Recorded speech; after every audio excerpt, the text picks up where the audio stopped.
Hello my dear students, ಹೇಗಿದ್ದೀರೆಲ್ಲರೂ? Welcome to Pallavi tutorials. ಮಕ್ಕಳೇ, second PUC ಅರ್ಥಶಾಸ್ತ್ರಕ್ಕೆ ಸಂಬಂಧಪಟ್ಟಾಗ 2025-26ನೇ ಸಾಲಿನ 4 ಅಂಕದ ಬಹುಮುಖ್ಯ ಪ್ರಶ್ನೆಗಳನ್ನ ಕೊಡ್ತಾ ಇದ್ದೀನಿ. ಮೊದಲನೇ ವಿಡಿಯೋದಲ್ಲಿ 4 ಅಂಕಕ್ಕೆ ಬಹುಮುಖ್ಯವಾಗಿ ನೀವು ಓದ್ಕೊಳ್ಬೇಕಾಗಿರುವಂಥ ಪ್ರಶ್ನೆಗಳು ಯಾವುದು ಅನ್ನೋದನ್ನ ಲಿಸ್ಟ್ ಕೊಟ್ಟಿದ್ದೀನಿ.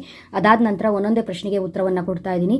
ಬಹುಮುಖ್ಯವಾಗಿ ಕೊಟ್ಟಿರುವಂಥ ಪ್ರಶ್ನೆಗಳಲ್ಲೇ ವೆರಿ ಇಂಪಾರ್ಟೆಂಟ್ ಟಾಪಿಕ್ಗಳು ಯಾವುದು ಅನ್ನೋದನ್ನು ಹೇಳ್ತಾ ಇದ್ದೀನಿ.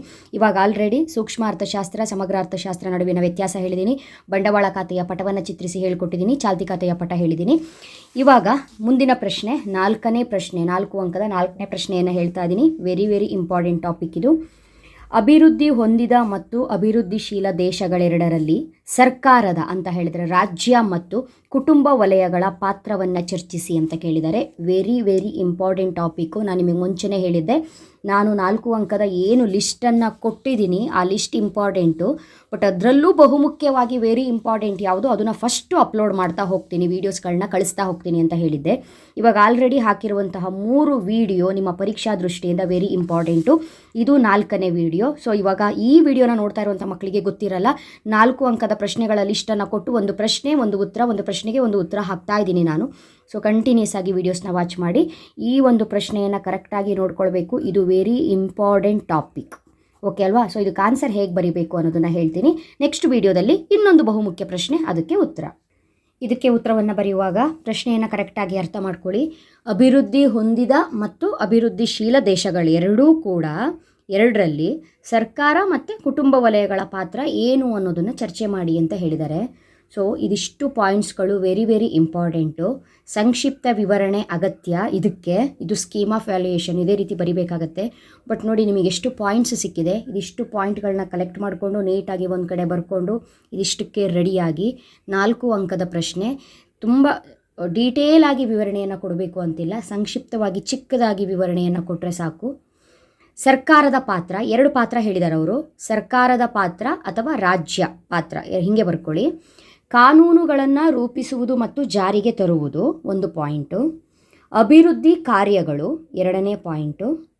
ಉತ್ಪಾದನೆಯನ್ನು ಕೈಗೊಳ್ಳುವುದು, ತೆರಿಗೆಗಳನ್ನು ಸಂಗ್ರಹಿಸುವುದು, ಮೂಲಭೂತ ಸೌಕರ್ಯಗಳನ್ನು ಒದಗಿಸುವುದು. ಇವಾಗ ಸಂಕ್ಷಿಪ್ತವಾಗಿ ವಿವರಣೆ ಅಂತ ಹೇಳಿದರೆ ಏನು? ಮೂಲಭೂತ ಸೌಕರ್ಯಗಳನ್ನು ಒದಗಿಸುವುದು, ಮೂಲಭೂತ ಸೌಕರ್ಯಗಳಾದ ಆರೋಗ್ಯ, ಶಿಕ್ಷಣ, ನೈರ್ಮಲೀಕರಣ, ಮಾರುಕಟ್ಟೆ ಇತ್ಯಾದಿ ಸೌಕರ್ಯಗಳನ್ನು ನಾವೇನು ಮಾಡುವಂಥದ್ದು, ಸರ್ಕಾರವು ಸಾಮಾಜಿಕವಾಗಿ ಸಮಾಜದ ಜನತೆಗೆ ಒದಗಿಸುವುದು. ಇದು ಅಭಿವೃದ್ಧಿ ಹೊಂದಿದ ಮತ್ತು ಅಭಿವೃದ್ಧಿಶೀಲ ದೇಶಗಳೆರಡರಲ್ಲಿ ಸರ್ಕಾರದ ಪಾತ್ರವಾಗಿರುತ್ತದೆ. ಈ ರೀತಿಯಾಗಿ ಸೇರಿಸಿ ಸಂಕ್ಷಿಪ್ತವಾಗಿ ವಿವರಣೆಯನ್ನು ಬರೀಬಹುದು. ಇದು ಸರ್ಕಾರದ ಪಾತ್ರ. ಅದೇ ರೀತಿ ಕುಟುಂಬ ವಲಯಗಳ ಪಾತ್ರ ಕೂಡ ಕೇಳಿದಾರಲ್ವಾ, ಇದಕ್ಕೆ 5 ಪಾಯಿಂಟ್ ಇದೆ. ನಿರ್ಧಾರಕ ಘಟಕಗಳು, ಉತ್ಪಾದನೆ ಮತ್ತು ಅನುಭೋಗದ ಘಟಕಗಳು, ಶ್ರಮದ ಪೂರೈಕೆದಾರರು, ಉತ್ಪಾದನಾಂಗಗಳಿಗೆ ಪ್ರತಿಫಲಗಳನ್ನು ಗಳಿಸುತ್ತಾರೆ. ಉತ್ಪಾದನಾಂಗಗಳಿಗೆ ಪ್ರತಿಫಲವನ್ನು ಗಳಿಸುತ್ತಾರೆ ಅಂತ ಹೇಳಿದ್ರೆ 2 ಅಂಕಕ್ಕೆ ನೀವು ಓದಿರ್ತೀರಲ್ಲ ಆ ಪ್ರಶ್ನೆ. 2 ಅಂಕಕ್ಕೆ ಯಾವ ಪ್ರಶ್ನೆ ಓದಿರ್ತೀರ ಅಂತ ಗೊತ್ತಿದೆಯಾ ನಿಮಗೆ? ಉತ್ಪಾದನಾಂಗಗಳು ಯಾವುವು? ಭೂಮಿ, ಶ್ರಮ, ಬಂಡವಾಳ, ಸಂಘಟನೆ ಏನು ಓದಿರ್ತೀರಲ್ಲ ಆ ರೀತಿ ಪ್ರಶ್ನೆಗೆ ಸಂಬಂಧಪಟ್ಟಿದ್ದು. ಸರಕು ಮತ್ತು ಸೇವೆಗಳಿಗೆ ಬೇಡಿಕೆಯನ್ನು ಸೃಷ್ಟಿಸುತ್ತಾರೆ. ಸೊ ಇದಿಷ್ಟು ಪಾಯಿಂಟನ್ನು ನೀವು ಕಲ್ತ್ಕೊಳ್ಬೇಕು. Very important topic. ನೆಕ್ಸ್ಟು ಇನ್ನೊಂದು ಇಂಪಾರ್ಟೆಂಟ್ ಬಹುಮುಖ್ಯ ಪ್ರಶ್ನೆ, ಗ್ಯಾರಂಟಿ ಪ್ರಶ್ನೆಗಳನ್ನೇ ಕೊಡ್ತಾ ಇರೋದು. ಕಂಟಿನ್ಯೂಸ್ ಆಗಿ ವೀಡಿಯೋಸ್ನ ವಾಚ್ ಮಾಡಿ. ಸೊ ಇವಾಗ ನಾನು 4 ಟಾಪಿಕ್ ಹಾಕಿದೆ. ಈ 4 ಪ್ರಶ್ನೆ ನಿಮಗೂ ಕೂಡ ಬರಬೇಕು. ಒಂದೊಂದೇ ವೀಡಿಯೋ ಬಂದಂಗೂ ಒಂದೊಂದು ಟಾಪಿಕ್ ಕಲ್ತ್ಕೊಳ್ತಾ ಹೋಗಿ, ತುಂಬಾ ಹೆಲ್ಪ್ಫುಲ್ ಆಗಿರುತ್ತೆ. ಎಕ್ಸಾಮ್ ಹತ್ತಿರ ಬಂತು, ಒಂದು ಕಡೆ ಬರೆದಿಟ್ಕೊಂಡ್ರೆ ತುಂಬ ಒಳ್ಳೆಯದಾಗುತ್ತೆ. ಓದ್ಕೊಳ್ಳುವಾಗ ನಿಮಗೆ ಈಸಿಯಾಗಿ ಓದ್ಕೊಳ್ಬಹುದು. ಎಕನಾಮಿಕ್ಸ್ ಏನು ಗ್ಯಾಪ್ ಇದೆ ನಿಮಗೆ ಓದ್ಕೊಳ್ಳೋಕ್ಕೆ, ಆ ಗ್ಯಾಪಲ್ಲಿ ನಿಮಗೆ ಪ್ರಿಪೇರ್ ಆಗೋಕ್ಕೆ ತುಂಬಾ ಹೆಲ್ಪ್ಫುಲ್ ಆಗಿರುತ್ತೆ. 4 ಪ್ರಶ್ನೆ ಆಯಿತು. 5ನೇದು ಬಹುಮುಖ್ಯ ಪ್ರಶ್ನೆ ಯಾವುದು, ಯಾವ ರೀತಿಯಾಗಿ ಕೇಳ್ತಾರೆ, ಆ ಪ್ರಶ್ನೆಗಳು ನಿಮ್ಮ ಮಾದರಿ ಪ್ರಶ್ನೆ ಪತ್ರಿಕೆ, ಪ್ರಿಪರೇಟ್ರಿ, ಹೋದ ವರ್ಷ ಆ್ಯನ್ಯುವಲ್ ಎಕ್ಸಾಮು ಎಲ್ಲವನ್ನ ಕ್ಯಾಲ್ಕುಲೇಟ್ ಮಾಡಿಯೇ ನಾನು ಇಂಪಾರ್ಟೆಂಟ್ ಪ್ರಶ್ನೆಯನ್ನು ಕೊಡುವಂಥದ್ದು.